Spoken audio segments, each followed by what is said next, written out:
Hi, folks. Welcome back to Classical Piano Workshop. I want to share something my teacher recently helped me with, some large leaps in Beethoven's Sonata number 12, Opus 26. And we're in the first movement here on Variation 2. And down here in the B section, around measure, starting about measure 16, here's the passage.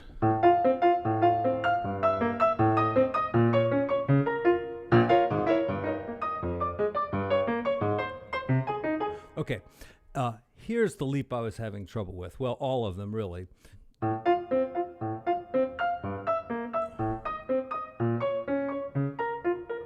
Right here. So there's a lot of leaps in here, but this one particular, getting up to the B flat, was the one that I just kept missing. And what she suggested, and I think this is a good idea, because sometimes if you just look at a problem in a different way, the solution comes. And what she suggested was, as I'm coming down right here, that my right hand is playing this, and then the left hand is going to play this note.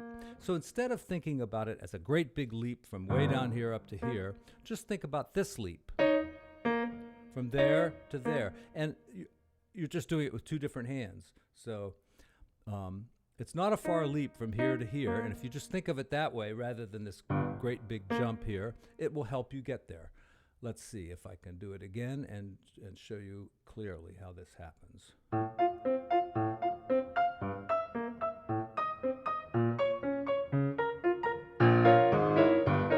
See, right there, I'm looking at my thumb, and then I just put my other thumb next to it right there.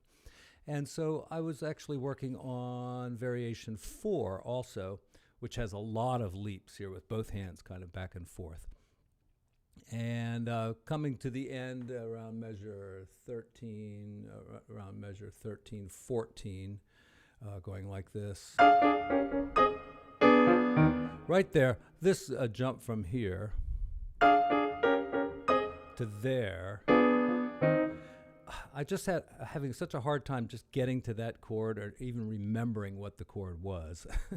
So, one thing you want to do is know the music well and know what chord you're going to. But I was looking at this chord thinking, it's not a big leap from this chord to that chord.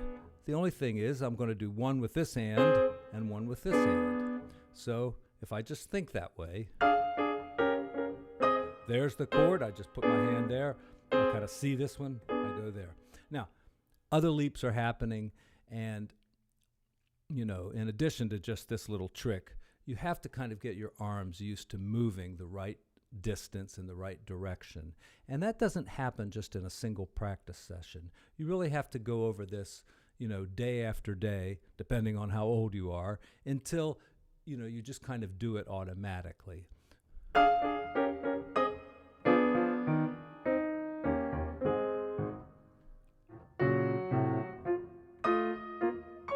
Yeah, so there I'm thinking here, I'm